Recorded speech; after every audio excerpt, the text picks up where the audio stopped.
tetap setia. Nah, hari ini saya mau ajak kita jemaat Tuhan untuk untuk tetap setia di satu bidang, di satu aspek yang perlu untuk dijelaskan.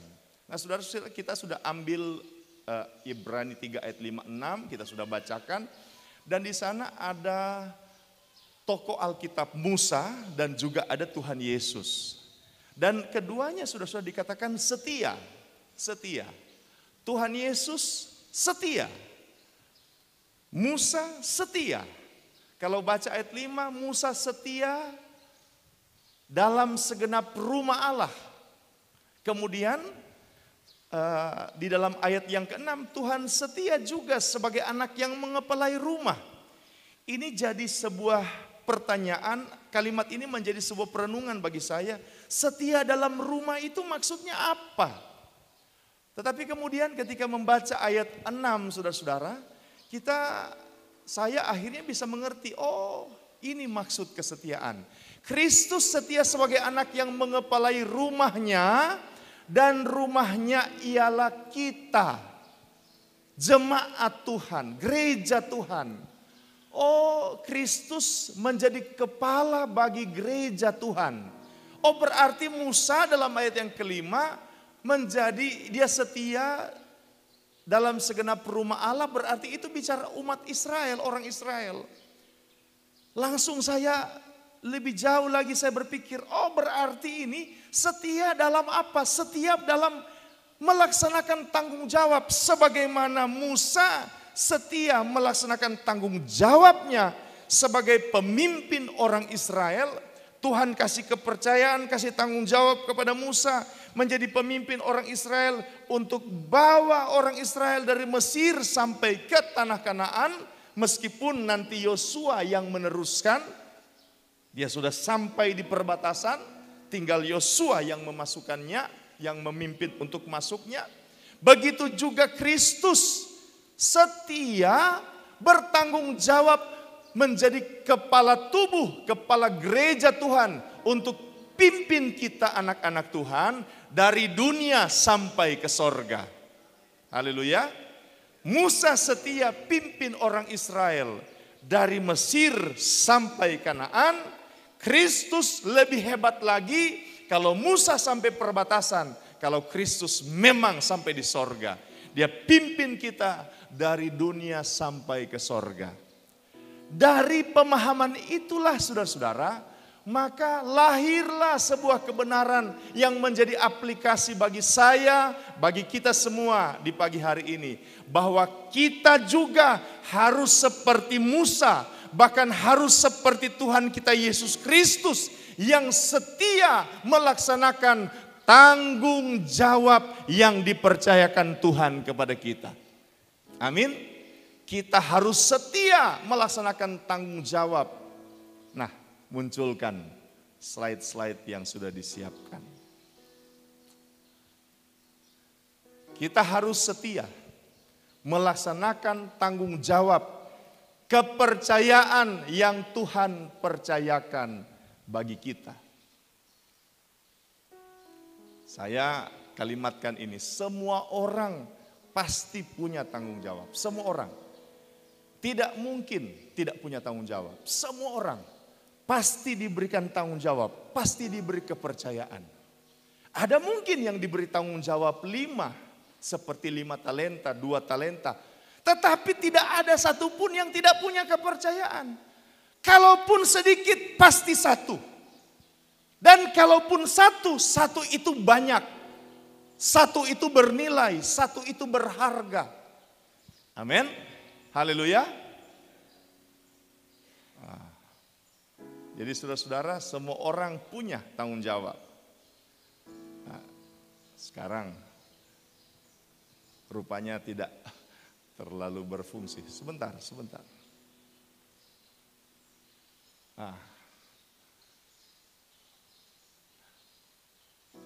Nah, tanggung jawab kita, saya akan sedikit mengajar saudara-saudara dalam pendekatan mengajar.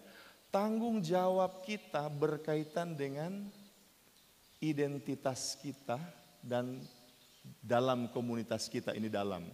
Bisa juga dan komunitas kita. Maksudnya apa? kita pasti terlibat dalam 3 komunitas ini. Setiap kita minimal kita ada dalam 3 komunitas ini. Keluarga. Nyanda ada orang tuh, nyanda ada keluarga di sini. Siapa yang nyanda ada keluarga? Semua pasti ada keluarga. Yang kedua, pelayanan. Namanya dia anak Tuhan, dia pasti melayani. Melayani dengan berbagai bentuk. Ada melayani di altar, ada melayani di bawah. Ada yang dapalia, ada yang nyanda dapalia. Saya katakan bahwa kita bisa melayani dengan 3 cara. Doa, dana, daya. Ada orang 3-3 boleh. Saudara-saudara, pembangunan kita jalan kas masih minus, tetapi puji Tuhan harus jalan karena apa? Sudah ada orang yang kasih berkat. Jemaat Tuhan kasih berkat. Oh, lewat wakil gembala ada jemaat yang bilang mau kasih besi 8 semua. Oh, puji Tuhan. Ada yang bilang ke bendahara mau kasih semen 100 sak. Kita bilang begini Pak Ibu Gembala kemarin, bilang paturang pe anak-anak, kasih semen 1 sak. Supaya apa? Sebab kalau lihat semua besi 100 sak. Oh Tuhan, torang rakyat jelata. Gongdang Tuhan, setengah sak le boleh, hele di pesakwa boleh. Kemarin dulu bas pinjam sak untuk bacor. Ternyata sak pun perlu, berguna. Haleluya. Siapa yang suka mau kasih sak boleh. Haleluya, puji Tuhan. Haleluya. Jadi semua orang bisa melayani. Oh, ada yang semua boleh, 3-3, ada cuma 2. Cuma doa deng apa dia boleh? Doa deng daya. Doinya enggak ada. Dana enggak ada. Ada cuma boleh. Duh, dayanya enggak ada ini Pak Gembala. Cuma ada doa deng doi. Oh, enggak apa-apa. Ada bahkan cuma 1. Doinya enggak ada, dayanya enggak ada. No doa aja. Ya enggak mungkin tuh datang Pak Gembala kita pe doa so habis. Ada kasih habis di mana? Haleluya, puji Tuhan. Amin. Semua kita terhubung dalam komunitas pelayanan di gereja. Profesi pasti. Ada jadi pedagang, pengusaha. Ada jadi ASN, P3K dan sebagainya, guru. Ada yang jadi wira swasta. Ada yang jadi murid, siswa, mahasiswa. Ini semua ada dalam 3 komunitas ini. Dan di 3 komunitas ini sudah kita punya identitas. Ada yang di keluarga jadi kepala rumah tangga. Saya jadi kepala rumah tangga. Ibu Gembala jadi istri, ibu rumah tangga. Ada yang jadi anak. Di pelayanan, saya jadi gembala. Bapak ibu saudara sekalian jadi jemaat. Ada yang jadi tim pastoral. Di profesi macam-macam. Ada yang jadi pimpinan, ada yang jadi karyawan. Ada yang jadi kepala dinas. Ada yang jadi kepala seksi. Macam-macam saudara-saudara. Ini identitas dan komunitas kita. Next.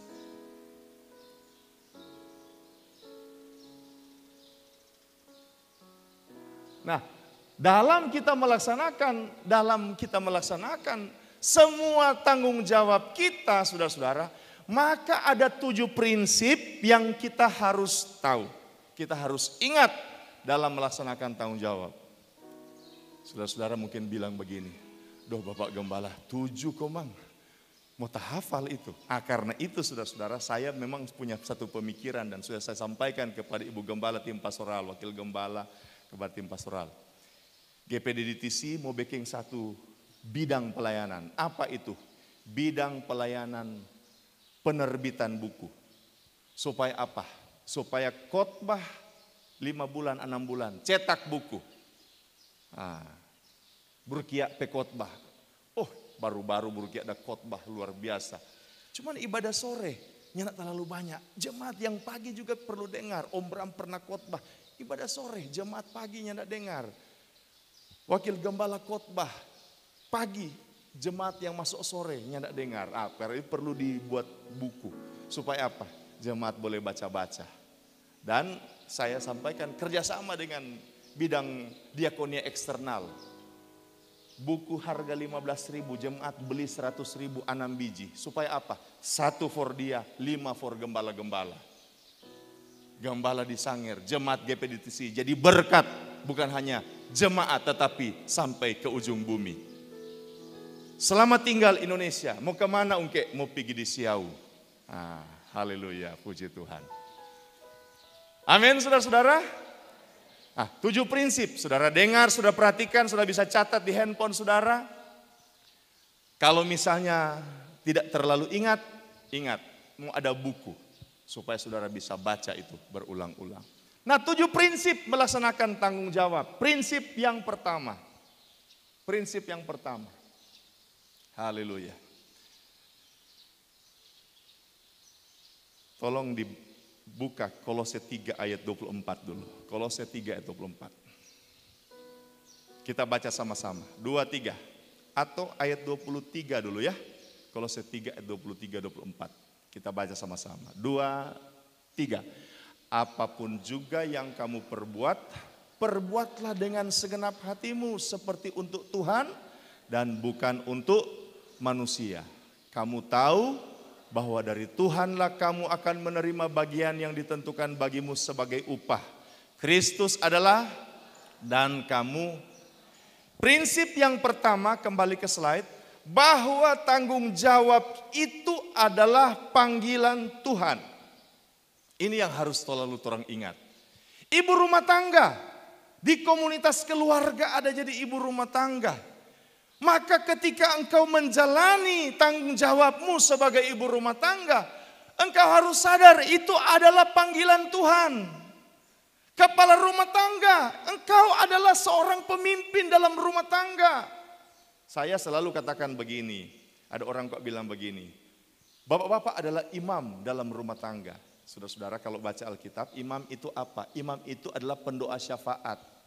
Nah, siapa boleh berdoa syafaat di keluarga? Bukan cuma bapak-bapak, ibu-ibu boleh, anak-anak boleh. Alkitab ajar itu sehingga jadi imam itu semua. Tetapi jadi pemimpin siapa? Pemimpin itu kepala rumah tangga. Nah, sebagai kepala rumah tangga, engkau itu adalah panggilan Tuhan. Itu panggilan Tuhan. Jadi kepala rumah tangga itu panggilan Tuhan. Saudara di profesi itu panggilan Tuhan. Saya baca komentar dari Menteri Ekonomi Kreatif atau apa? Pak Sandi ya di departemen itu menaikkan pajak hiburan 40-75%. Dan kemudian ada satu pengusaha, dia bilang begini, Pak Sandi, itu terlalu besar, terlalu tinggi pajaknya. Saya ini membawahi 7.000 karyawan. Nah bayangkan saudara, ini pengusaha 7.000 karyawan. Bayangkan kalau pengusaha ini selengean. 7.000 kepala rumah tangga kerja di situ. 7.000 karyawan kerja di situ, minimal 5.000 keluarga. Tutup perusahaannya, 5.000 keluarga kelaparan. Jadi Bapak Ibu saudara sekalian, pandanglah tanggung jawab itu sebagai sebuah panggilan Tuhan. Amin saudara-saudara. Lihat itu tanggung jawab panggilan Tuhan. Melayani sebagai pemain musik itu panggilan Tuhan. Bukan hanya sekedar keinginan dan hasrat kita untuk menyeluruhkan hobi. Bukan. Sebagai singer, sebagai choirs, ini panggilan Tuhan. Semua yang kita lakukan dalam tanggung jawab kita itu panggilan Tuhan. Amin. Haleluya. Harus dipertanggungjawabkan kepada Tuhan. Itu poin pertama. Sekarang poin kedua. Ada ayatnya tapi saya tidak akan baca lagi. Oh boleh. Terima kasih. Ini saya sudah kirim ke asisten saya.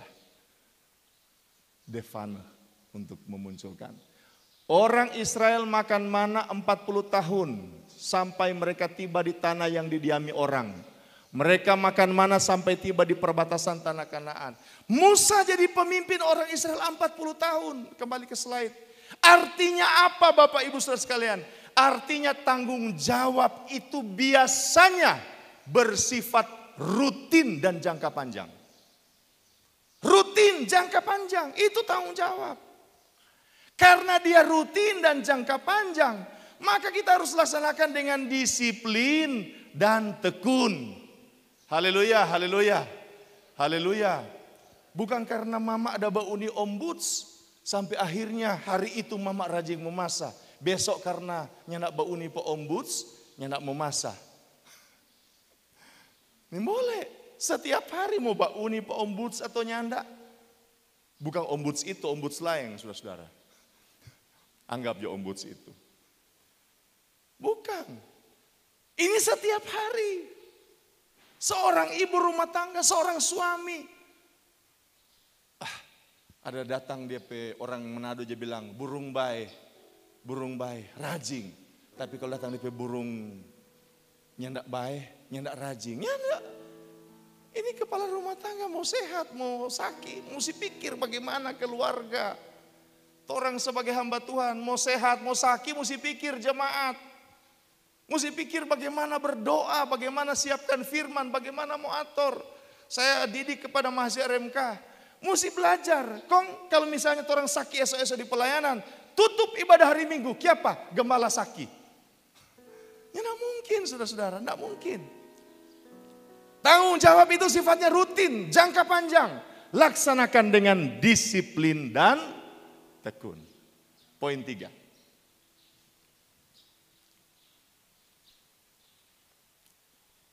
Kita baca sama-sama. 2, 3. Belum. Mari kita baca sama-sama poin 3. 2, 3. Hati-hati dengan emosi yang tidak terkontrol. Coba kita baca. Ini Musa. Kenapa dia tidak sampai ke dalam tanah Kanaan, cuma sampai di perbatasan. Coba sudah perhatikan. Keluaran 32 ayat 19. Musa ini ada di Gunung Sinai. Kemudian Tuhan bilang, Musa cepat turun. Orang Israel sudah berubah setia pada Tuhan. Dorang so menyembah berhala, dorang so bikin lembu dari emas. Dorang so menari-nari menyembah itu lembu itu. Musa turun. Dan ketika ia dekat perkemahan itu dan melihat anak lembu dan melihat orang menari-nari. Maka apa? Saudara-saudara, marah pak orang Israel karena begitu? Boleh? Boleh. Memang dorang so salah. Alkitab justru bilang begini, Imam Eli Tuhan marah karena apa? Karena sabar sekali pak DP anak bikin kesalahan. Oh mana-mana Joni boleh. Harus ada sikap, harus ada ketegasan. Tetapi waspada dengan amarah, waspada dengan emosi yang tidak terkontrol. Musa bikin apa? Kita baca sama-sama, 2, 3. Dilemparkannya lah kedua loh itu dari tangannya. Coba orang reka ulang ini kejadian ini. Anggap ini kata loh batu. Gini so tertawa. Gini dalam hati mau lempar itu. Nyandak cuma action itu gini. Loh batu misalnya. Dilemparkan. Plang. Lempar toh. Kemudian dipecahkan apa? Lempar. Batu ini saudara-saudara. Mungkin belum pecah. Dia kasih pecah. Istilahnya kok Musa daksesnya ancur. Padahal loh batu itu Tuhan yang tulis. Tuhan yang pahat. Tuhan yang pahat. Tapi karena dia sementara marah, emosi tidak terkontrol. Dia bikin tindakan yang melampaui batas. Keluaran 20 ayat 7 sampai 12. Keluaran 20 ayat 7 sampai 12. Ini contoh Musa marah, dia bikin tindakan yang melampaui batasan.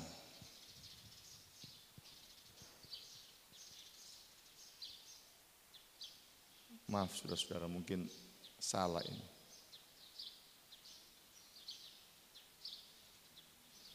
Ini cerita tentang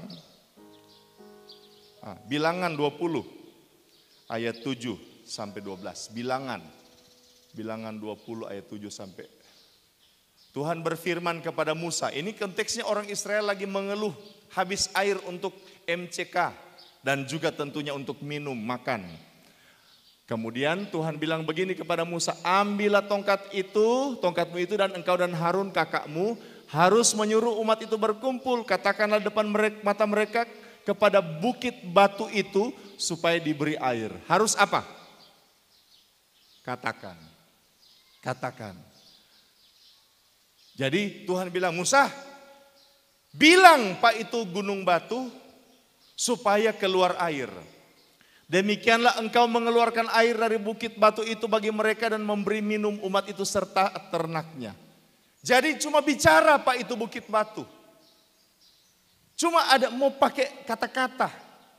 Tapi apa yang Musa lakukan ayat 9. Coba kita baca. Lalu Musa mengambil tongkat itu dari hadapan Tuhan seperti yang diperintahkannya kepadanya. Ketika Musa dan Harun telah mengumpulkan jemaah itu depan bukit batu itu, berkatalah ia kepada mereka, dengarlah kepadaku hai orang-orang durhaka. Sonai depetensi saudara-saudara. Sonai darah ini Musa. Apakah kami harus mengeluarkan air bagimu dari bukit batu ini? Oh, sonai Musa petensi. Bapak-bapak yang jaga naik tensi sama dengan gembala, boleh angkat tangan? Atau ada yang ibu-ibu lagi jaga naik tensi?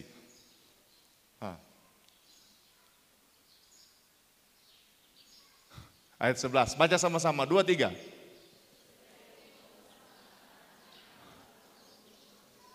Dia pukul, berapa kali? Bayangkan di naik tensi dia pukul tuh bukit batu, 2 kali. Ngoni, orang-orang durhaka dia bilang Pak Israel, Grel saudara-saudara. Air keluar? Keluar. Tetapi Tuhan bilang begini ayat 12. Tuhan bilang, baca sama-sama, 2, 3.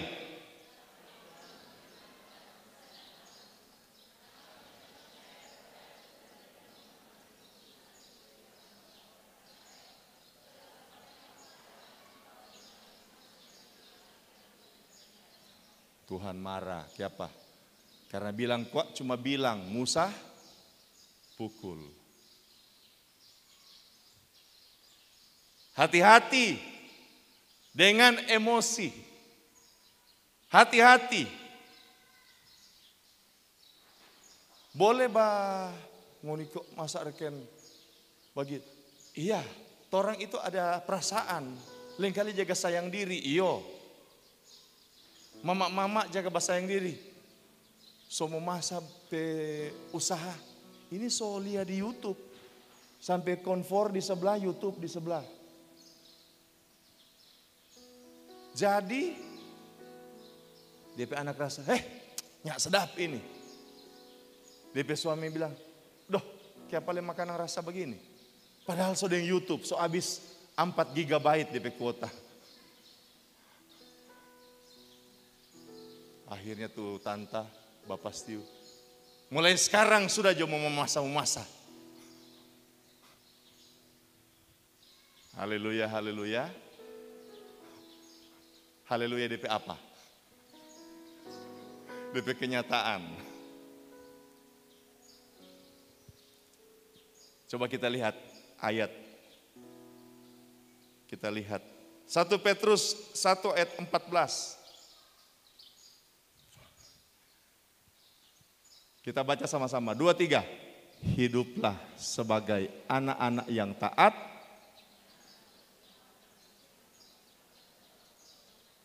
Jangan. Ada saat-saat, ini raranguan so level 10, so merah. Jangan turuti itu hawa nafsu itu pada waktu kebodohan. Suami so murka, so menyala-nyala.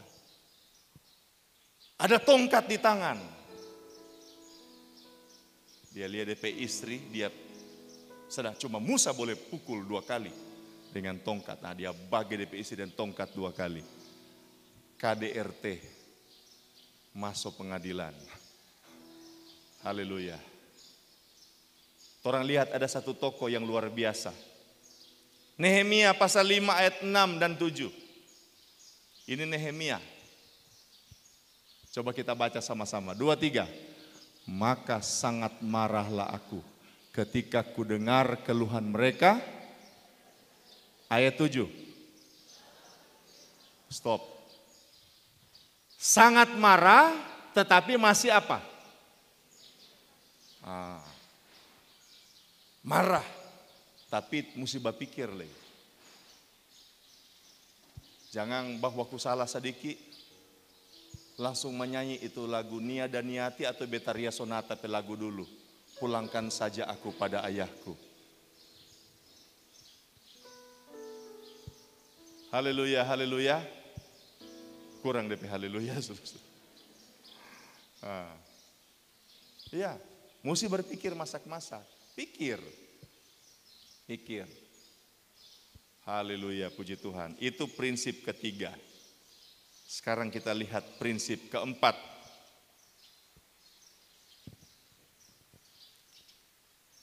Prinsip keempat. Kita baca sama-sama. 2, 3. Setiap tanggung jawab. Ada apa? Oh, ada. Karena itu mesti apa?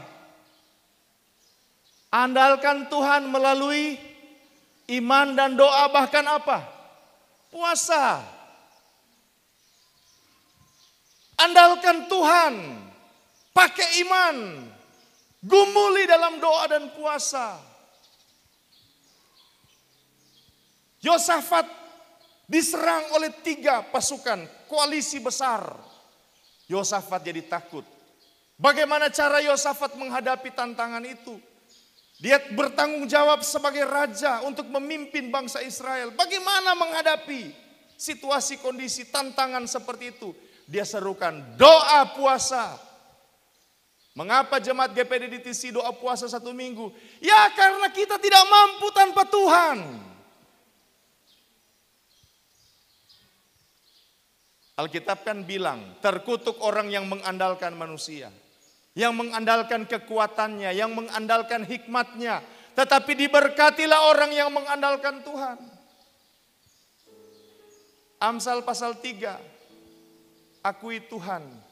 Percayalah kepada Tuhan dengan segenap hatimu, jangan bersandar kepada pengertianmu sendiri. Akuilah Dia dalam segala lakumu, maka Ia akan meluruskan jalanmu. Saudara-saudara, ini harus andalkan Tuhan. Di mana bukan cuma di pelayanan, bukan cuma karena orang mau melayani, orang doa puasa, bukan. Mengapa jemaat harus doa puasa? Selain untuk pelayanan, doa puasa untuk usaha kita, untuk keluarga kita. Kemarin Ibu Gembala sampaikan firman, doa dan puasa itu menerobos, mengubah hati dari Raja siapa? Ya, Artasasta ya. Mengubah hati Raja Artasasta.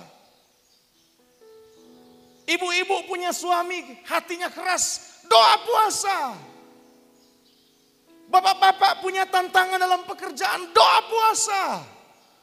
Haleluya, haleluya. Apalagi hamba-hamba Tuhan, apalagi pelayan-pelayan Tuhan. Gembala, ada jemaat, ada anggota mezbah ini belum suka ibadah. Kalau di ASN, kalau di perusahaan, dapat SP1, dapat SP2, dapat SP3. Nyana mungkin tuh orang bikin di gereja. Nyana masuk gereja Kang, gembala kasih keluar SP1. SP2, dan akhirnya SP3. Ini boleh lagi jadi jemaat GPD DTC. 6 bulan habis jemaat. Semua sudah dapat SP. Haleluya, haleluya. Kurator mezbah bagaimana? Ya, kunjungi. Tetapi doa puasa. Tuhan tolong jamah hati. Sama dengan Tuhan jamah Raja Artasasta pe hati. Jamah supaya setia iring Tuhan. Setia layani Tuhan. Amin, amin. Itu prinsip yang keempat. Doa puasa. Sekarang prinsip yang kelima.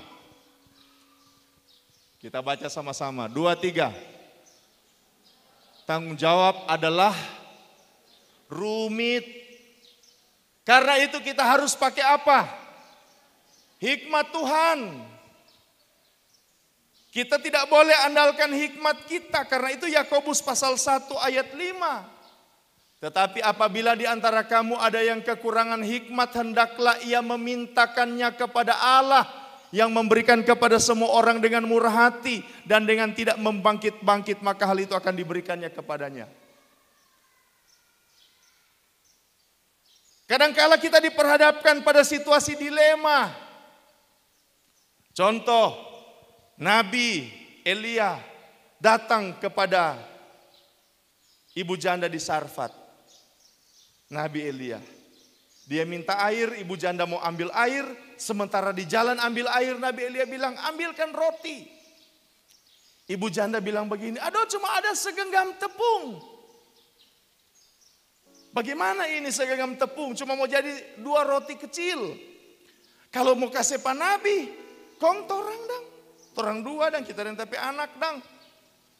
Bagaimana? Nah kadang-kala dalam melaksanakan tanggung jawab Bapak Ibu Saudara sekalian, kita menghadapi situasi-situasi penuh dilema. Kita diperhadapkan pada situasi yang rumit. Apakah karena dilemanya atau karena tugasnya yang sulit menantang? Mau bikin bagaimana ini Kang? Mau bikin bagaimana ini Kang? Tak salah ambil tindakan. Ini sama dengan kita uni film tuh hari. Kong ada itu barol. Dia mau kasih mati itu bom yang ada di waktu berjalan. Kong ada 3 kabel. Kabel merah, kabel hitam, dan kabel biru. Kabel biru. Jadi saudara-saudara, ini barol. Kabel mana ini mau kasih putus? Kabel mana ini mau kasih putus? Tak salah potong kabel. Bisa meledak itu bom. Bagaimana ini? Ketika orang melaksanakan tanggung jawab begitu juga. Ada kalanya orang diperhadapkan pada pilihan-pilihan. Pakai cara apa ini? Bagaimana mau hadapi ini pelayanan? Bagaimana mau hadapi ini pekerjaan? Cara A, cara B, cara C. Kalau mau pakai pendekatan dunia ya hitung analisisnya. Hitung. Ada DP nama scoring balancing itu DP istilah. Hitung. Tetapi dalam pekerjaan Tuhan kadang kalah. Yang orang anggap cara terbaik ternyata itu tidak terbaik. Karena itu orang perlu minta hikmat Tuhan. Katakan amin. Katakan amin. Haleluya. Minta hikmat Tuhan. Minta hikmat Tuhan. Sekarang prinsip ke-6. Kita baca sama-sama prinsip ke-6. 2, 3. Tanggung jawab dengan apa? Sungguh-sungguh. Jangan setengah hati, jangan lalai. Harus apa? Giat. Tidak boleh lalai. Yesaya 48 ayat 10, coba baca beberapa ayat terakhir. Ada orang berpikir, kok itu lalai itu biasa Jo. Siapa bilang? Coba kita baca, 2, 3. Baca sama-sama, 2, 3. Terkutuklah orang yang melaksanakan. Tuhan marah sekali itu jaga lalai-lalai. Lalai itu artinya apa? Nyandak terlalu fokus. Pasti banyak tantangan. Tapi jangan abaikan, jangan lalai. 1 Korintus 15 ayat 58. 1 Korintus 15 ayat 58. Baca sama-sama, 2, 3. Karena itu saudara-saudaraku yang kekasih, berdirilah teguh, jangan goyah dan giatlah selalu dalam pekerjaan Tuhan. Sebab kamu tahu bahwa dalam persekutuan dengan Tuhan jeripayahmu tidak sia-sia. Harus giat. Jadi kepala rumah tangga mesti giat. Ibu rumah tangga mesti giat. Jadi pengusaha, jadi karyawan, jadi ASN harus giat. Anak-anak yang sementara jadi siswa-siswi, mahasiswa-mahasiswi giat. Giat dalam pelayanan pekerjaan Tuhan. Harus giat. Ada orang marah-marah Pak Tuhan, Tuhan kita sedoa puasa. Malas dalam pekerjaan, malas bagaimana meminta hasil. Harus giat. Tetapi giat bukan cuma giat sendiri. Tadi ada bilang andalkan Tuhan. Ada orang cuma giat, marah nak jaga berdoa, nyandak jaga berpuasa. Akhirnya Dia sendiri yang berusaha untuk dapat berkat. Padahal kalau engkau doa puasa, Tuhan yang siapkan berkat bagimu. Engkau tinggal mengambil berkat untukmu. Haleluya. Tuhan siapkan berkat, orang tinggal ambil. Ada orang dia yang mau adakan tuh berkat. Dan mengadakan berkat adalah sesuatu yang rumit dan sulit. Tapi kalau orang doa puasa, Tuhan yang siapkan. Orang tinggal ambil. Haleluya. Tetapi giat. Andalkan Tuhan, amin. Pakai hikmat, amin. Tetapi harus giat, kerja keras, sungguh-sungguh. Tidak mungkin ada kemajuan tanpa usaha, tanpa sungguh-sungguh, kesungguhan. Hasil tidak pernah mengkhianati proses. Orang bilang. Ada proses, ada hasil. Hasil ini dilihat prosesnya. Amin, saudara-saudara. Sekarang kita masuk di poin paling terakhir. Poin ke-7. Kita baca sama-sama. Poin yang ke-7 ya. Ini saudara-saudara. Kita baca sama-sama. 2, 3. Laksanakan setiap tanggung jawab dengan apa? Kalau mau kerja, sukacita. Jadi kepala rumah tangga sukacita. Jadi ibu rumah tangga sukacita. Ibu rumah tangga yang memasak sukacita itu memasak itu. Urus anak sukacita. Di pelayanan sukacita. Mengapa saudara-saudara? Kalau kita diberikan kepercayaan tanggung jawab, puji Tuhan. Ada sahabat, dia seorang pengusaha. Dia bilang, aduh, banyak sekali kok ini kerja banyak sekali, lelah sekali di toko. Minta maaf, ini bukan jemaat kita ada baca cerita dengan teman yang pengusaha. Lelah sekali kok di toko. Kita bilang begini Pak teman itu, mana lebih suka? Lelah karena banyak orang datang di toko, banyak orang beli, atau santai karena tidak ada orang datang di toko? Kita tidak mau tanya apa pengusaha, mar pengusaha pasti tahu. Biar jo lelah, yang penting rame. Daripada mana lebih suka, mana lebih senang? Lelah karena ada kerja, tetapi atau lelah batunggunya tidak ada kerja? Mana lebih suka? Oh puji Tuhan, nyala lelah. Kenapa? Ada kerja. 1 hari, 1 minggu, 1 bulan, 1 tahun. Puji Tuhan, kenapa? So 5 tahunnya ada kerja, haleluya. Saudara senang? Supaya kalau senang memang gembala bilang, Tuhan bebaskanlah dia dari pekerjaan-pekerjaan yang melelahkan badan. Di pelayanan pekerjaan Tuhan, loh lelah. Oh sudah, nanti Tuhan yang memberi, Tuhan yang mengambil, terpujilah nama Tuhan. Haleluya. Kalau Tuhan kasih tanggung jawab, bersukacita. Kalau Tuhan kasih kepercayaan, bersukacita. Tuhan kasih tugas, bersukacita. Ada tantangan, pasti, tidak mungkin nyanda. 7 prinsip, 6 prinsip saya sudah sampaikan. Pasti ada banyak halangan, ada banyak perjuangan. Tetapi kondisikan hati kita. Seperti Rasul Paulus dalam Filipi pasal 4 ayat 4 ayat terakhir. Baca sama-sama ayat ini. 2, 3. Bersukacitalah senantiasa dalam Tuhan. Bersukacitalah. Supaya tidak stres. Kalau tidak bersukacita tuh bapak-bapak stres jadi kepala rumah tangga. Dan dia pelagu paling senang adalah ingin kembali jadi bujangan. Laksanakan tugas sebagai kepala rumah tangga dengan sukacita. Ibu rumah tangga dengan sukacita. Sebagai pelayan dengan sukacita. Senang. Senang selalu senang. Oh senang selalu senang. Selamanya Tuhan sertaku. Selamanya Tuhan Yesus sertaku. Senang selalu senang. Jangan jaga hadapi situasi kondisi saudara-saudara dengan wajah muram. Baku dapat yang tanggung jawab. Tuhan, boleh boleh sungguh-sungguh, merendah harus. Mesti mau menghadapi dengan wajah muram. Hadapi dengan sukacita. Mengapa? Sebab Tuhan beserta. Tuhan tidak pernah tinggalkan. Anak-anak yang dicintainya, Tuhan Yesus sertaku. Tuhan tidak pernah tinggalkan. Amin. Karena Tuhan tidak pernah tinggalkan, maka Tuhan yang akan tolong kita ketika menghadapi situasi yang sulit. Ketika menghadapi beban hidup, ketika menghadapi tanggung jawab. Tuhan ada bersama dengan kita. Sepanjang hidupku kau setia. Amin.